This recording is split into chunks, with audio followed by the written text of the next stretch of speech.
Bonjour à toutes et à tous, vous écoutez notre troisième podcast dans la série Sport Voile pour le Vendée Globe 2024. Voici donc le débrief des derniers jours sur la course. On commence à regarder dans le rétroviseur depuis la journée de mardi 26 novembre. Les skippers volontaires Johan Richomme, Oliver Ier, Kojiro Shiraishi, Sam Gutschildt, Sébastien Massé, Guirec Soudé, Zabi Veores et Jikung Zhu, ainsi que Fabrice Amédéo, vont pouvoir maintenant lancer à la mer les flotteurs Argos. Ce sont des robots autonomes équipés de capteurs qui mesurent la température et la salinité de l'eau jusqu'à 2000 mètres de profondeur. Ils ont été fournis par l'Ifremer et ces skippers volontaires doivent donc les déployer à l'eau durant leur course, bien entendu quand ils ont un créneau. Quand ils atteignent les zones de latitude sud entre 20 et 40 en Atlantique Sud avant le cap de Bonne-Espérance. Ils vont devoir se délester ainsi de 20 kg sur leur bateau. La direction de course a décidé d'abaisser de 100 000 plus au sud, au moins jusqu'à l'archipel Crozet, la zone d'exclusion arctique, la ZEA. Cela va permettre aux skippers d'une part de raccourcir leur trajectoire et d'autre part de pouvoir exploiter les dépressions australes qui circulent actuellement très au sud dans l'océan Indien. Tanguy Le Turquet, 29e à bord de Lazare, a dû monter sur son mât pour réparer la toile de sa voile J1 de petit temps. Mission accomplie dans une météo convenable. Alors concernant la journée du mercredi 27 novembre, la cadence des leaders est infernale avec des moyennes à plus de 20 nœuds jusqu'à plus de 30 nœuds, mais ils s'y tiennent et c'est à celui qui lâchera le premier et pour l'instant il s'accroche. Les 15 premiers sont situés au nord-nord-ouest de l'île Tristan d'Acunha, en Atlantique Sud, et avec pour seul objectif d'être le premier au large du cap de Bonne-Espérance, qu'il devrait atteindre entre vendredi et samedi. Le record des 24 heures en solitaire continue de tomber. La performance de Johan Richomme lundi 25 novembre est effacée par Sébastien Simon, 3e du groupe Dubreuil. Il a établi 604,62 000, soit 1119,75 km à une vitesse moyenne de 25,19 nœuds sur 24 heures. Le bateau vole vers l'Indien. Voilà ses propos. Ce mercredi matin, à 6h15 heure française, Justine Métro, skippeuse de Teamwork Team Snef, a informé la direction de course et son équipage à terre de la perte de sa voile d'avant J0. Elle s'est déchirée sans lien avec la réparation qu'elle a effectuée la veille et elle est désormais inutilisable. Justine a pu ramener la voile à bord, la drisse et les écoutes sans dommage sur la structure et les appendices du bateau, mais elle doit désormais naviguer sans ce J0. Ça va mieux pour Jérémy Bayou, 5e. Son genou est moins gonflé et surtout moins douloureux depuis quelques jours. Je cite, « Il faut juste que je ne retombe pas dessus ». Jérémy devrait franchir le méridien de Greenwich dans la soirée. Giancarlo Pedotto, 27e, et Benjamin Ferré, 28e, ont croisé leur trajectoire bord à bord aujourd'hui.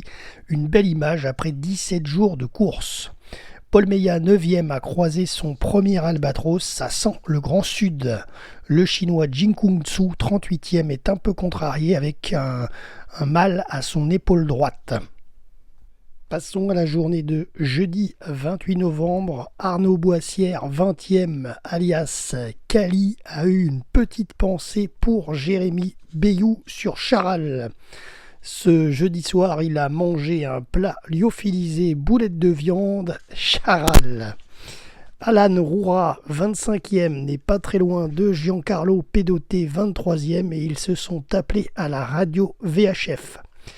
Après les cours de cuisine de Clacla, atelier cours de coiffure avec Clacla, c'est-à-dire Clarisse Kremer, elle est 13e, elle s'est fait une coupe de cheveux pour affronter les mers du Sud. Réparation du grand généqueur effectuée par Benjamin Dutreux, 14e. Bon anniversaire en ce jeudi 28 novembre à Nicolas Luneven, 6e.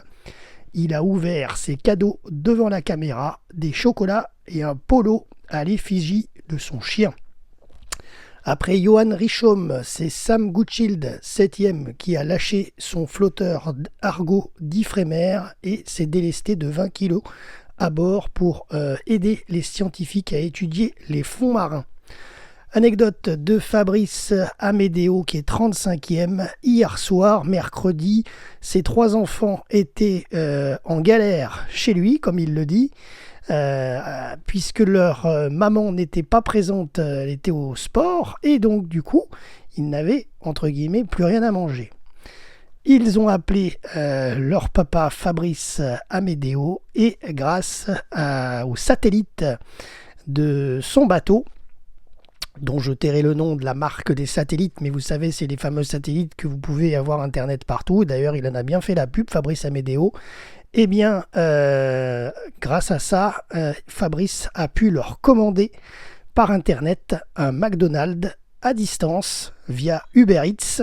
Et à 20h10, c'était livré à Vannes pour ses enfants à son domicile. Voilà, même au bout du monde, un papa reste un papa.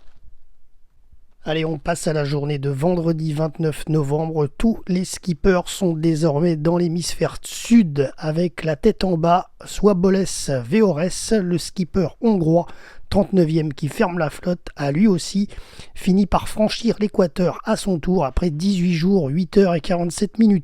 Sébastien Simon, 4e, soupçonne les 3 premiers d'avoir des soucis techniques compte tenu de leur baisse de vitesse. Il essaie de gérer au mieux sa course pour ne pas se laisser griser en suivant leur cadence, mais en s'imposant son propre rythme. Tout va bien pour Sébastien à bord du groupe Dubreuil, à moins de 50 000 de Charlie Dalin. Voilà, bon, depuis, ils ont bien accéléré encore. Hein. Vous allez le voir dans notre chronique. Sébastien Massé, 31e, a lâché à la mer son flotteur Argo pour les scientifiques avec un peu d'humour, puisqu'il a fait prendre un bain de mer à son flamant rose gonflable avant de le ramener à bord. Jean Le Cam, 21e, premier des bateaux à dérive sans aucun foil. Eh bien, il a doublé le bateau de Louis Duc, qui est 23e.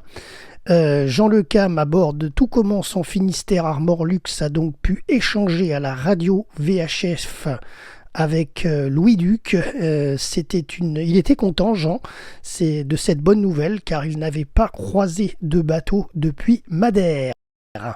Et après Louis Duc, une bonne nouvelle en apporte une autre. Jean a également croisé Cali, Arnaud Boissière, mais au large, donc ils n'ont pas pu communiquer.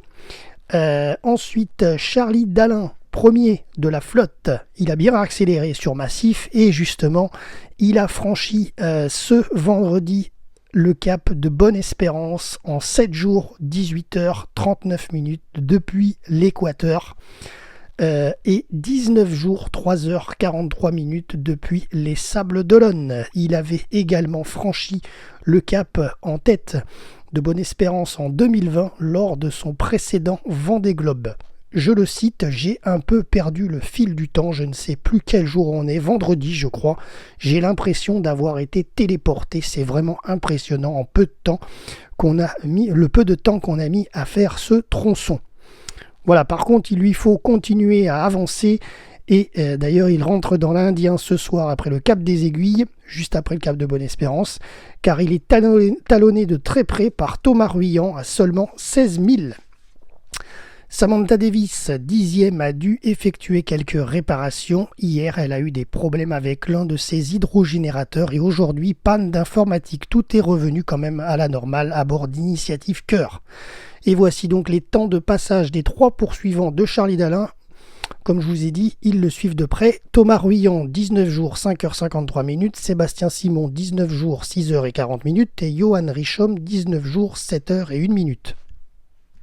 Allez, on passe à la dernière journée de ce podcast, jour où on clôture. Nous sommes samedi 30 novembre. Voici ce qui s'est passé ces dernières heures. Alors, vendredi, en fin d'après-midi, le skipper néo-zélandais Conrad Coleman a contacté son équipe à terre et la direction de course suite à un blackout total de MS Hamlin. Et donc ce samedi matin, après de longues heures de réparation pour Konrad Coleman, certains systèmes électroniques à bord sont toujours hors service, et notamment son pilote automatique principal ainsi que ses balises satellites Starlink pour l'envoi de ses fichiers multimédia. Charlie Dalin, premier, a vu en bord à bord Johan Richomme dans l'Indien et ont même pu échanger à la radio VHF. Quand même un bon état d'esprit, ces marins. On est loin de ça en Formule 1, etc. Voilà. Mais ceci dit, Johan Richomme avait pris la première place dans la journée et Charlie Dalin l'a repris ce soir au classement de 19h que je vous donne complet quasiment jusqu'aux 10 premiers. Donc Charlie Dalin a repris la leadership de ce Vendée Globe 2024 devant Johan Richomme, 4000 plus loin seulement. Sébastien Simon, 3e à 23 000. Thomas Ruyant, 4e à 53 000. Donc vous voyez, les 4 premiers se tiennent vraiment en très peu d'espace, moins de 100 km. C'est rien du tout. Jérémy Bayou, un peu plus loin, mais il est 5e à 124 000. Nicolas Luneven, 6e. Sam Goodschild, 7e. Yannick Bestaven, le tenant du titre du Vendée Globe, est en 8e place. Paul Meillat, 9e. Samantha Davis, 10e. Ensuite, on s'attarde un peu plus loin à la 20e position et on a le roi Jean Le Cam. C'est le premier bateau à dérive sans aucun foil. La plus jeune de la flotte, la Benjamin, c'est Violette d'Orange. Elle est située à la 23e place. Alors maintenant, pour terminer ce podcast, on va faire un point Virtual Regatta, puisque vous savez peut-être, mais notre rédaction RVPB, on a un bateau sur Virtual Regatta, donc on va faire le point. Alors cette année n'est pas commune parce qu'il y a 4 ans, les leaders de Virtual Regatta étaient largement en tête par rapport aux skippers du Vendée Globe. Et bien là, c'est totalement inversé. Alors est-ce que les foilers ont vraiment dépassé tout le monde ? La preuve en est, puisque Charlie Dalin a déjà passé l'Indien avec ses 3-4 acolytes.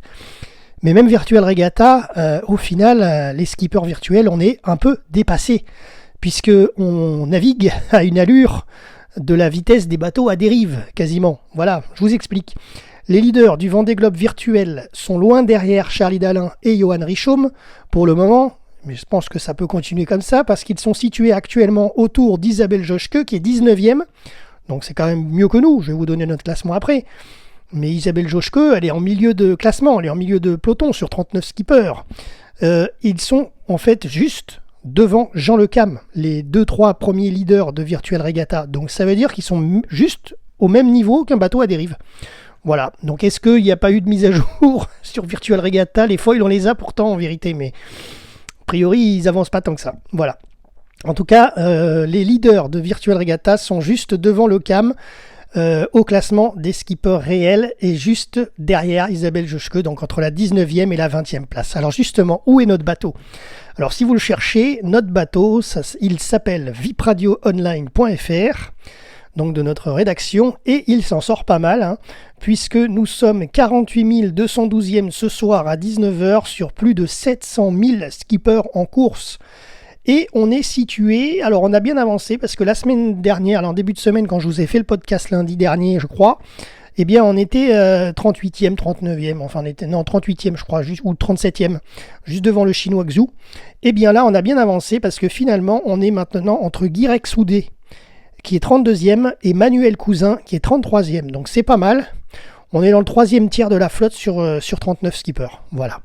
Bon, sur ce, eh bien c'est tout pour aujourd'hui. Merci à tous de nous avoir suivis. C'était Jérôme pour RVPB, vipradioonline.fr, pour ce podcast sport voile du Vendée Globe. À très bientôt.